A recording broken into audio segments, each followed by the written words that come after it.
لما تبقى كل دول العالم بترحل السوريين على وجه الخصوص، وآخرهم هولندا بعد ألمانيا وبعد بلجيكا وبعد دول عديدة، يعني ماذا تنتظر مصر؟ وخاصة أن الأمم يعني مفوضية شؤون اللاجئين قالت إن بلدهم آمنة، وإن هم يعني حان الوقت إن هم يرجعوا بلدهم. ايضا بتاع المؤسسه العسكريه او اللجنه العسكريه او التنظيم بتاعهم دوت، قال ان هم ممكن اسمها اداره العمليات العسكريه في سوريا، قالوا ان هم يعني بتطالب السوريين ان هم يرجعوا بلدهم.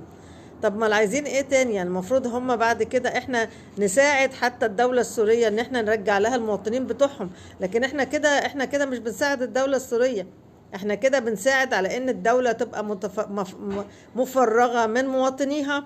وبالتالي هو لسه نتنياهو بيعلن ان الجنوب السوري خلاص بقى معاه هو.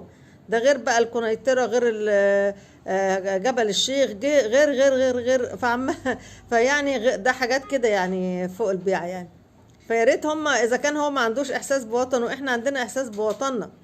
يعني هو ما عندوش احساس بوطنه، ده مش مشكلتنا احنا. ان هو قاعد بيفضل ان هو قاعد يكون فلوس هنا في مصر، ويبعت الدولارات في بلده ويكنز ويكوم واحنا قاعدين بقى. احنا شعب 120 مليون، احنا كمان عايزين نعيش، وكفايه السنين اللي ضاعت مننا واحنا قاعدين نهنن في ده ونساعد في ده.